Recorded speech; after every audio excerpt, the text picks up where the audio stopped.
बिस्मिल्लाहिर्रहमानिर्रहीम। रब्बिश्शरह ली सदरी व यस्सिर ली अमरी वहलुल उक़दतम मिन लिसानी यफ़क़हू क़ौली। अस्सलामु अलैकुम। Today we are going to discuss the very important topic that is related to the history of Pakistan, to the independence of Pakistan, the very important figure that is Quaid-e-Azam Muhammad Ali Jinnah। Second year की book से ये chapter मैंने choose किया आज आपके लिए। इसमें हम डिस्कशन करेंगे जो कि जिन्नाज़ विज़न ऑफ पाकिस्तान। अब हम देखते हैं ये पाकिस्तान जो हमने हासिल किया, बड़ी मेहनत बड़ी कोशिशों के बाद हासिल किया। जब पाकिस्तान बना तो पाकिस्तान के बनने के बाद कायद-ए-आज़म मोहम्मद अली जिन्नाह पाकिस्तान के पहले गवर्नर जनरल बने। आपके गवर्नर जनरल बनने के बाद आपने सबसे पहला जो काम किया वो था कॉन्स्टिट्यूएंट असम्बली बनाने का। दस्तूर साज कानून साज असम्बली बनाई और उस कानून साज असम्बली से आपने खिताब फरमाया। तो ये जो एक्सट्रैक्ट है ये आपकी तकरीर से लिया गया है, जिसमें कायद-ए-आज़म मोहम्मद अली जिन्नाह अपने ख़यालात का इजहार करते हैं और हकीकत में वो एक आइडियल देते हैं, एक ऐसा आइडियल देते हैं कि जो एक नए मुल्क को चलाने के लिए बहुत ज़्यादा ज़रूरत है। जिसकी मैं एक्सट्रैक्ट को टेक्स्ट को पढ़ती हूँ और साथ साथ इसकी एक्सप्लेन करती हूँ। Jinnah's vision of Pakistan. Mohammad Ali Jinnah, mister Jinnah's presidential address to the constituent assembly of Pakistan. Muhammad Ali Jinnah's 11th August speech is one of the most famous speeches made by Muhammad Ali Jinnah, the founding father of Pakistan and known as the Quaid-e-Azam, great leader। Quaid-e-Azam Mohammad Ali Jinnah ने जितनी भी तकारीर की, उन तकारीरों में से ये जो तकरीर है सबसे ज़्यादा अहमियत की हामिल है, जो कि आपने 11 अगस्त को उस वक्त ये खिताब किया था। और वो कायद-ए-आज़म जिन्हें कहा गया कायद-ए-आज़म द ग्रेट, बड़े रहनुमा, बड़ा leader. Today there is hardly a more contentious issue in Pakistan than the issue of Jinnah's vision। आज पाकिस्तान में जिन्नाह के विज़न से ज़्यादा, जिन्नाह की जो सोच थी, जो नज़रिया था, उससे ज़्यादा कोई मुतनाज़ा इशू मौजूद नहीं है। आज हम मुतनाज़ों में पड़ गए हैं कि जिन्नाह का विज़न क्या था, मोहम्मद अली जिन्नाह का नज़रिया क्या था, उनकी सोच क्या थी। While Pakistan was created as a result of what could be described as Indian Muslim nationalism, Jinnah was widely held as a competent barrister who had once championed the cause of Hindu-Muslim unity and a united India। जब पाकिस्तान बना था, जिसको हम कह सकते हैं कि जो उस वक्त बना, it could be described as Indian Muslim nationalism। जब पाकिस्तान बना उस वक्त तो नेशनलिज़म की बात की गई, नेशनलिज़म कौमियत की बात की गई। कौमियत की बात उस वक्त ज़रूरी थी क्योंकि वहाँ दो मुख्तलिफ़ कौमें, बड़े सग़ीर में दो मुख्तलिफ़ कौमें, बड़ी कौमें जो आबाद थी उनमें एक हिंदू थे, दूसरे मुसलमान थे। उस वक्त की ज़रूरत थी कि कौमियत की बात की जाए। उस वक्त की ज़रूरत थी कि मुसलमानों के लिए एक अलग आज़ाद खुद मुख्तार रियासत हो। जिन्नाह उस वक्त जिन्नाह को जो नाम कायद-ए-आज़म मोहम्मद अली जिन्नाह जो थे वो एक कॉम्पिटेंट बैरिस्टर थे। आप बड़े ही आपके पाए के बैरिस्टर थे, आपके मुकाबले का कोई दूसरा लॉयर उस टाइम पे नहीं था। Who had once champion the cause of Hindu Muslim unity and a united India. शुरू में कायद-ए-आज़म मोहम्मद अली जिन्नाह इस बात पे ज़ोर देते रहे कि एक यूनाइटेड इंडिया की बात करते थे कि मुत्तहिदा अक़वाम का एक ही मुत्तहिदा इंडिया हो। तो उस वक्त उसकी बात की जाती थी। और आप काफ़ी अरसे तक, आप जब 1885 में हिंदू ये कांग्रेस जब उसका क़याम हुआ तो कायद-ए-आज़म मोहम्मद अली जिन्नाह उस कांग्रेस में आपने शमूलियत इख्तियार की और काफ़ी अरसे तक आप इस बात पे डटे रहे कि मुसलमान और हिंदू मुत्तहिद होकर हिंदुस्तान में रहें। लेकिन when the partition of India finally occurred, Jinnah, soon to be Governor General of the Dominion of Pakistan, gave expression to his vision of Pakistan in an address to the Constituent Assembly on August 11, 1947। अब पहले तो आप इस बात का काफ़ी अरसे तक इस बात के हामी रहे कि एक मुत्तहिदा हिंदुस्तान होना चाहिए, लेकिन बाद में जब आपने देखा कि मुसलमानों के साथ बहुत ज़्यादा इम्तियाज़ी सलूक किया जा रहा था, उनको उनके वो हुकूक हासिल नहीं थे जो कि एक बड़ी मुसलमान जमात होने के नाते मुसलमानों को जो हुकूक मिलने चाहिए थे वो हुकूक उन्हें हासिल नहीं थे। तो कायद-ए-आज़म मोहम्मद अली जिन्ना ने अपना विज़न चेंज कर दिया और उन्होंने उस वक्त मुसलमानों के लिए, उनके हुकूक के लिए आवाज़ उठाई, और फिर वही जो आवाज़ थी आखिरकार वो पाकिस्तान की सूरत में हमारे सामने आई। तो उनकी आपने फिर उस तहरीक का आगाज़ किया और पाकिस्तान मूवमेंट का आगाज़ किया, और 1947 में हमें उसका सिला पाकिस्तान की सूरत में मिला। अब जब पाकिस्तान बन गया तो उसके बाद कायद-ए-आज़म मोहम्मद अली जिन्ना ने दोबारा से अपने विज़न की एक वजाहत की अपनी इस तकरीर के ज़रिए, जो कि आपने 11 अगस्त 1947 को तकरीर की थी दस्तूर साज असम्बली के सामने। दस्तूर साज असम्बली वो असम्बली थी जिसने पाकिस्तान का आइन बनाना था, पाकिस्तान का कानून बनाना था, जिसके मुताबिक इस नए मुल्क को चलाना था। He spoke of an inclusive and impartial government. सबसे पहली बात जो कायद-ए-आज़म ने की, आपने कहा कि एक इंक्लूसिव, मुकम्मल तौर से इम्पार्शल गवर्नमेंट हो, बिल्कुल गैर जानिबदार हुकूमत होगी। Religious freedom, rule of law and equality for all. मजहबी आज़ादी होगी, कानून की बालादस्ती होगी और सब के लिए बराबरी होगी, सब के लिए मसावी हुकूक होंगे। He also same to advocate the ideology of Pakistan. तो आपने पाकिस्तान का नज़रिया भी एक तरह से पेश किया आपकी तकरीर के ये इक़्तिबास से। Mister president, ladies and gentleman, I cordially thank you with the utmost sincerity for the honor you have conferred upon me. मैं तहे दिल से आपका मशकूर हूँ, खुश उसलूबी से आपका शुक्रगुज़ार हूँ उस मेहरबानी के लिए, जो उस इज़्ज़त के लिए जो आपने मुझे अता की। The greatest honor that is possible to confer by electing me as your first president. तो वो एज़ाज़ जो आपने मुझे बख्शा कि आपने मुझे अपने मुल्क का पहला सदर मुंतखब किया। I also thank those leaders who have spoken in appreciation of my services and their personal references to me. मैं उन लोगों का भी मशकूर हूँ जिन्होंने मेरी खिदमात को बहुत ज़्यादा सराहा और ज़ाती तौर से उन्होंने मेरे बारे में बहुत अच्छी तरह से अपने अल्फाज पेश किए। I sincerely hope that with your support and your cooperation we shall make this Constituent Assembly an example to the world. और मैं इस बात पे यकीन रखता हूँ, मुझे उम्मीद है कि आपके तावन के साथ हम इस दस्तूर साज असम्बली को दुनिया की एक तारीख़ी असम्बली बना देंगे। The constituent assembly has got 2 main functions to perform. अब इस दस्तूर साज असम्बली के 2 बड़े अहम काम हैं जो उसने करने हैं। The first is the very onerous and responsible task of framing the future constitution of Pakistan. पहला काम तो ये है कि जो सबसे बड़ा, बहुत संजीदा, बहुत मुश्किल काम है, और वो है पाकिस्तान का आइन बनाना। And the second of functioning as a full and complete sovereign body as the federal legislature of Pakistan. और दूसरा काम ये है कि ये इस तरह से काम करे जैसे कि एक सॉवरेन बॉडी, एक आज़ाद खुद मुख्तार बॉडी की सूरत में मुल्क को चलाए। We have to do the best we can in adopting a provisional constitution for the federal legislature of Pakistan. और हमने क्या करना है? सबसे बेहतरीन काम करना है in adopting a provisional constitution. इस वक्त जो provisional constitution, जो आर्जी तौर से आइन कानून हमने बनाना है, इस वक्त हम कोशिश करेंगे कि वो बेहतरीन आर्जी आइन हम बना लें for the federal legislature of Pakistan, जिसके तहत मरकज़ी जो हुकूमत है पाकिस्तान की वो उसके मुताबिक काम करेगी। You know really that not only we ourselves are wondering, but I think the whole world is wondering at this unprecedented cyclonic revolution which has, अब कायद-ए-आज़म ये कहने लगे कि न सिर्फ हम बल्कि सारी दुनिया इस बात पर हैरान है कि ये जो बेमिसाल साइक्लोनिक रेवोल्यूशन, एक साइक्लोन की तरह से, एक तूफ़ान की तरह से जो एक इनकलाब आया है, उस इनकलाब पर सारी दुनिया हैरान है। which has brought about the plan of creating and establishing 2 independent sovereign dominions in this subcontinent, कि इस बरसग़ीर में 2 आज़ाद खुद मुख्तार रियासतें वजूद में आ गई हैं। As it is, it has been unprecedented. जैसा कि ये है, इसकी कोई मिसाल, कोई नज़ीर नहीं मिलती। There is no parallel in the history of the world. दुनिया की तारीख़ में इसकी कोई मिसाल नहीं है।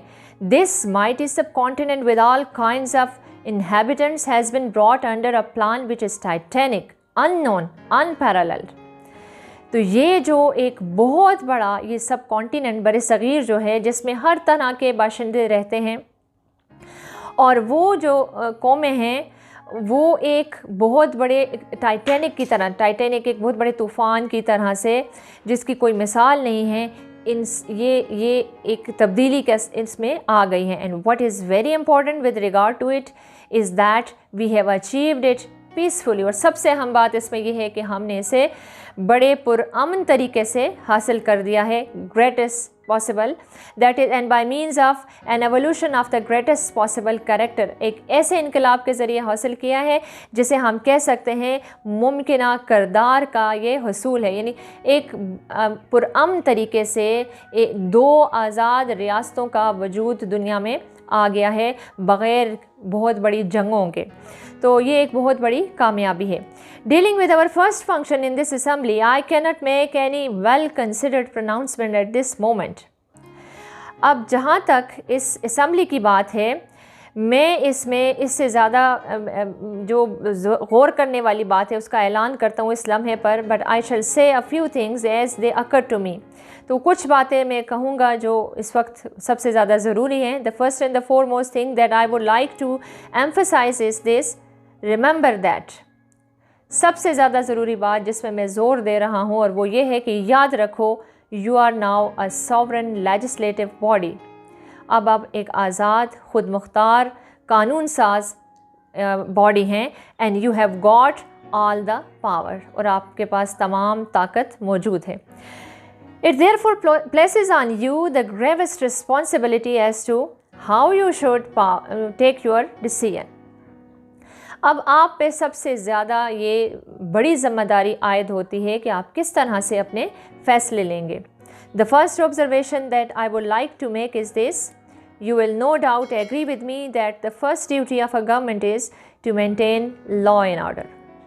तो सबसे पहली बात जिस पर मैंने गौर किया है, जो मैंने जिसका मुशाहिदा किया है और जिसके बारे में मैं ये कहूँगा वो ये है कि, और आप भी मुझसे इस पर इत्तफ़ाक़ करेंगे, इस पर कोई शक व शुबा की गुंजाइश नहीं है, और वो ये है कि सबसे पहले मुल्क में अमन व अमान कायम करना ये गवर्नमेंट की रिस्पॉन्सिबिलिटी है कि आप अभी मुल्क में अमन व अमान कायम. अब क्या था, क्योंकि पाकिस्तान जब बना था उस वक्त मुहाजिरीन भी हिजरत करके हिंदुस्तान से पाकिस्तान आ रहे थे और उस वक्त मुल्क में कुछ राइट्स किलिंग जो थी वो चल रही थी. फसादात जो थे वो कहीं कहीं कुछ हिस्सों में लोगों के आपस में फसादात चल रहे थे. तो उस अमन व अमान की तरफ कायद-ए-आज़म ने इशारा किया कि मुल्क में अमन व अमान कायम करना सबसे पहली गवर्नमेंट की रिस्पॉन्सिबिलिटी है. So that the life, property and religious beliefs of its subjects are fully protected by the state. ऐसा अमन अमान कायम हो ताकि लोगों की जानें, उनकी ज़िंदगियाँ, उनके माल और उनके जो मज़हबी अकायद हैं यहाँ के रहने वालों को, वो मुकम्मल तौर से उनको तहफ़्फ़ुज़ मिले. The second thing that occurs to me is this. दूसरी बात जिसके पे मैंने गौर किया वो ये है कि one of the biggest curse from which India is suffering, कि वो एक बहुत बड़ी बुराई जो कि जिसका हिंदुस्तान को भी सामना है.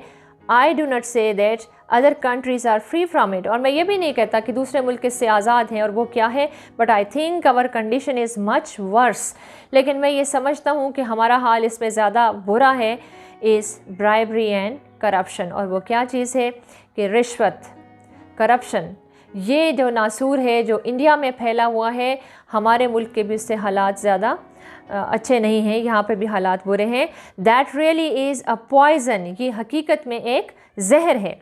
We must put that down with an iron hand, and I hope that you will take adequate measures as soon as it is possible for this assembly to do सो.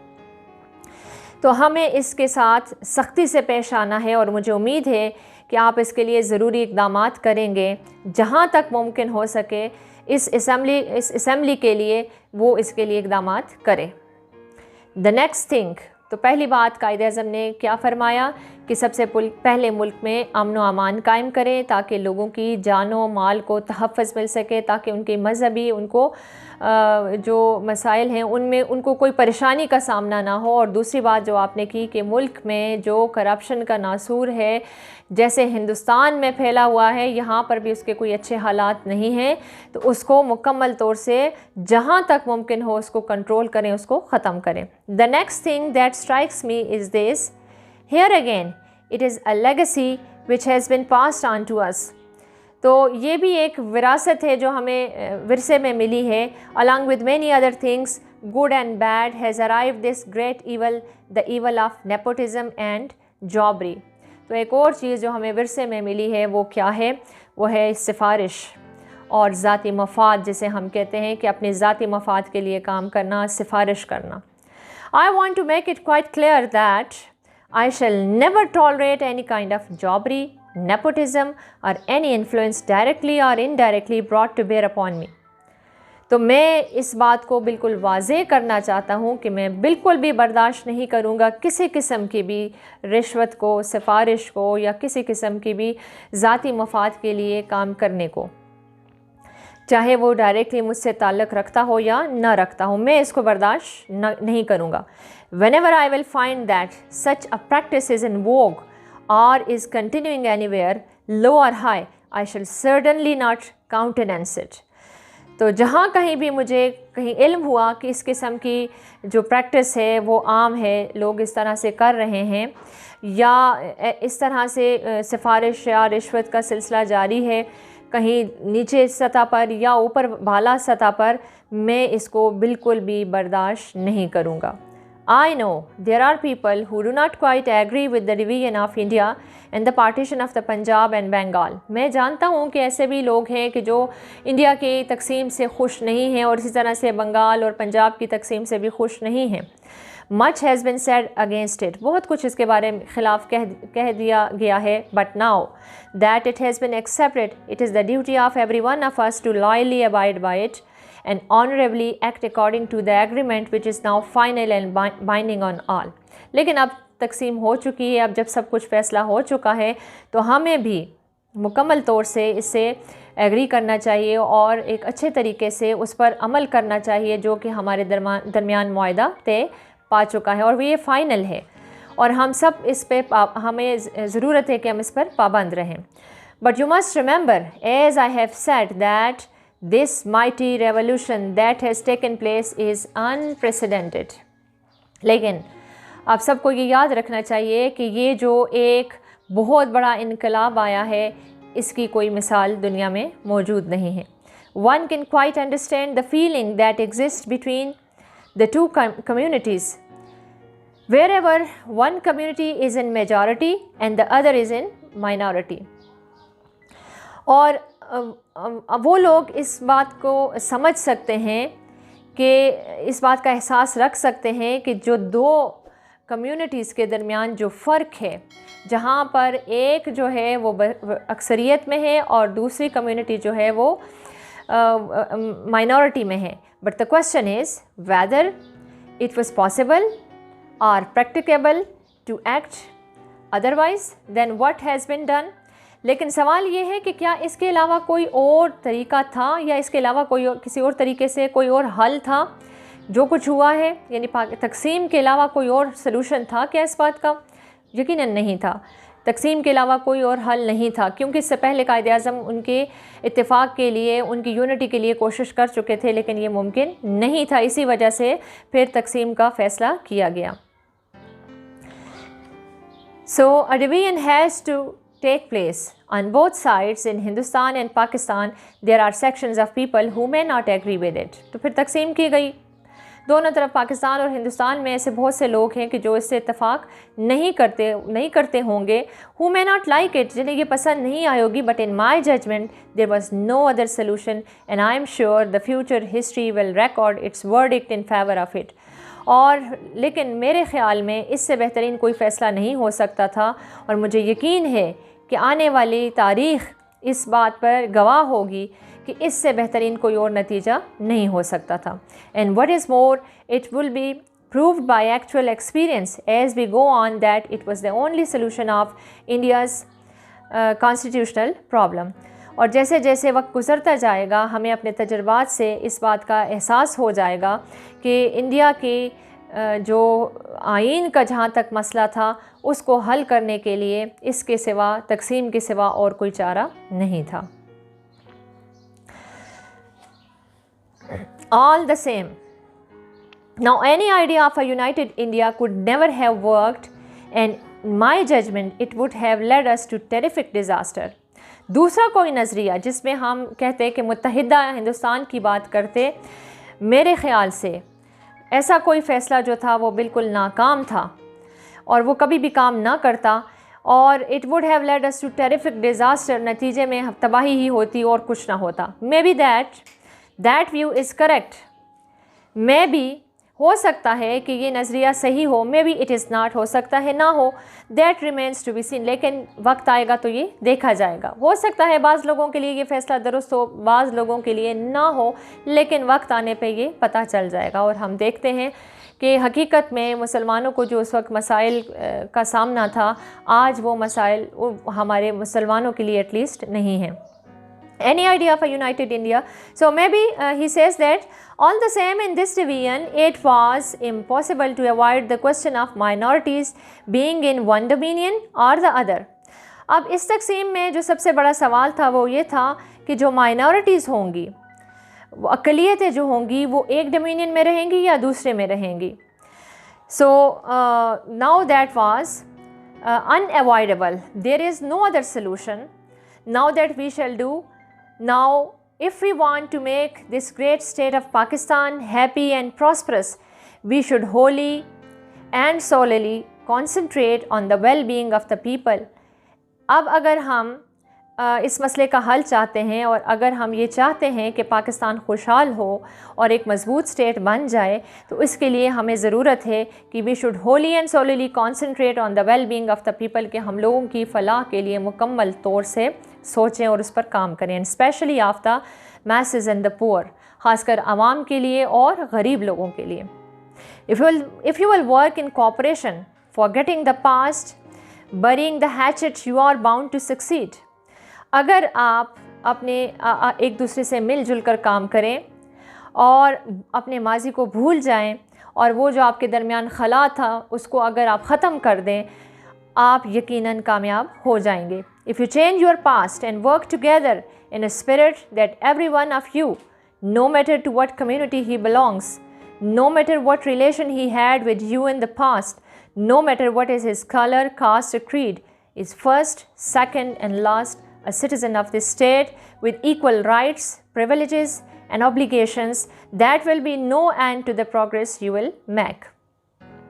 अब अगर आप चाहे जिस भी कम्युनिटी से आपका ताल्लुक़ हो, आप कोई भी हो, आपका किसी से कोई भी रिश्ता हो, इससे कोई फ़र्क नहीं पड़ता. अब आप अपने पास्ट को भूल जाएं.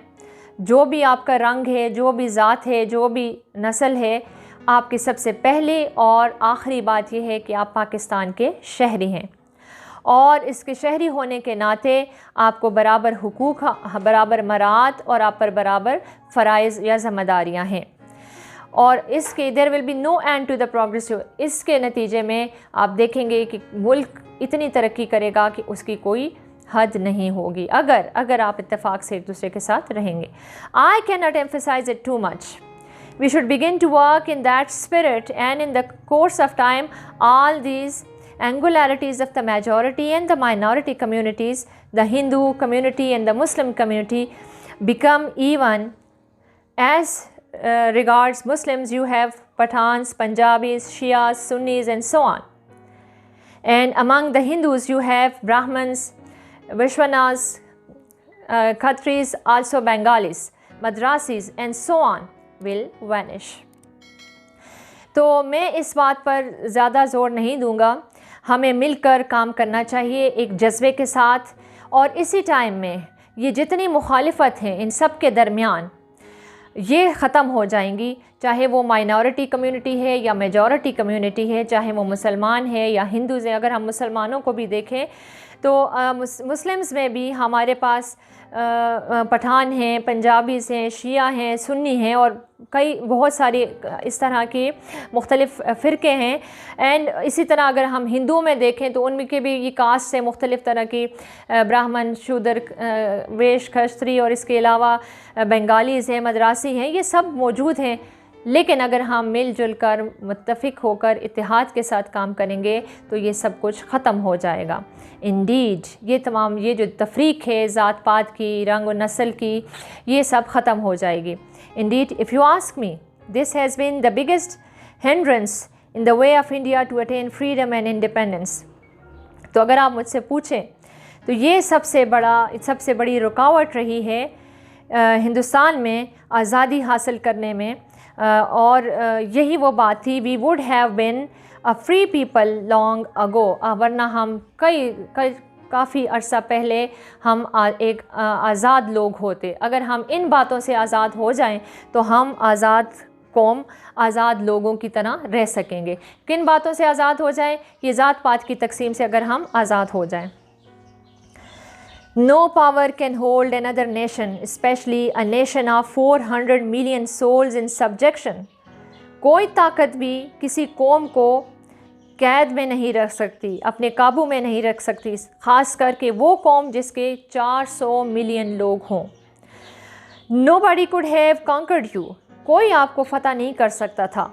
And even if it had happened, nobody could have continued its hold on you for any length of time. और अगर ऐसा हो भी जाता तो कोई भी थोड़े अरसे से ज़्यादा आप पर अपना काबू न रख सकते। But for this therefore we must learn a lesson from this, you are free. और हमें इससे सबक सीखना चाहिए कि अब तुम आज़ाद हैं। You are free to go to your temples, आप अपने मंदिर में जाने के लिए आज़ाद हैं।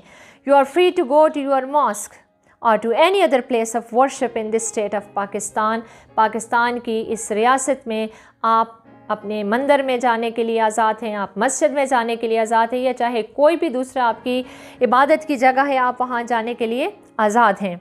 Therefore we must learn a lesson, so you may belong to any religion or caste or creed that has nothing to do with the business of the state. आप चाहे किसी भी रंग से, नस्ल से, किसी भी मज़हब से ताल्लुक़ रखते हों, उसके साथ इस मुल्क के बाशिंदे होने के नाते उससे कोई फ़र्क नहीं पड़ता। आप इस मुल्क के शहरी हैं।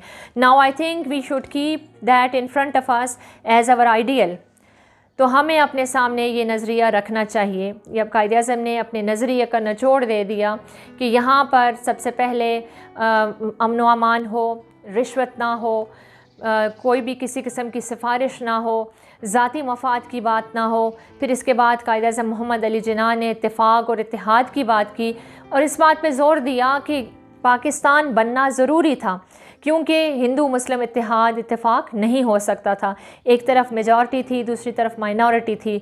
फिर वहाँ इसके अलावा इतने मुसलमानों को उनके हुकूक से महरूम रख के एक मुल्क के अंदर नहीं रखा जा सकता था।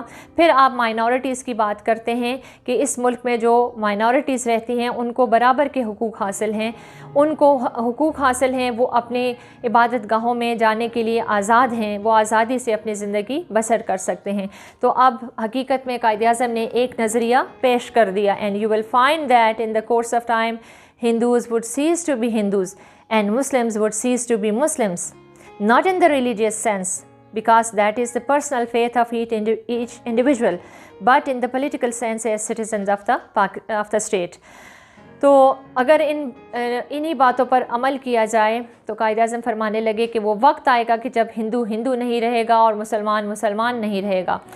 मज़हबी तौर से नहीं, क्योंकि यह हर एक का एक ज़ाती नज़रिया है, लेकिन एक शहरी होने के नाते, एक मुल्क के शहरी होने के नाते वो सिर्फ़ पाकिस्तान के सिटीज़न्स होंगे। Well gentleman, I do not wish to take up any more of your time and thank you again for the honor you have done to me. I shall always be guided by the principles of justice and fair play without any, as is put in the political language, prejudice or ill will. In other words, partiality और favouritism. तो अपना ख़िताब ख़त्म करते हुए कायद-ए-आज़म फरमाते हैं कि मैं नहीं आपका ज़्यादा वक्त नहीं लेना चाहता और मैं आपका मशकूर हूँ कि आपने जो इज़्ज़त मुझे बख्शी।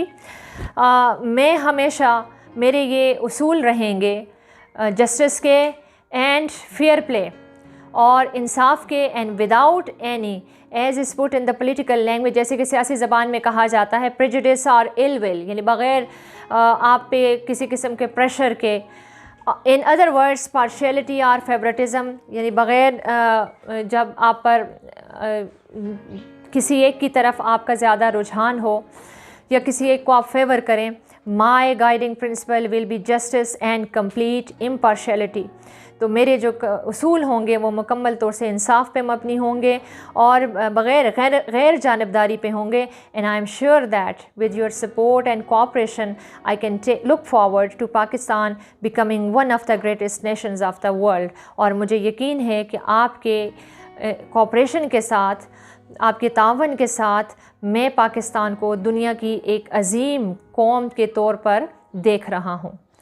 ये कायद-ए-आज़म मोहम्मद अली जिन्ना का ख़िताब था जो आपने कॉन्स्टिट्यूएंट असम्बली से उस वक्त किया और हकीकत में हमारे सामने एक नज़रिया रख दिया कि पाकिस्तान को किस तरह की स्टेट होना चाहिए। इस पाकिस्तान को ऐसी स्टेट बनाने के लिए अब ज़रूरत है कि हम अपने मुल्क में हम में से हर एक रिश्वत, सिफारिश और इसी तरह से गैर जानबदारी का सामने लाए, रिश्वत सिफारिश को ख़त्म करें और मुल्क को एक बेहतरीन मुल्क बनाने की कोशिश करें। Thank you with these words.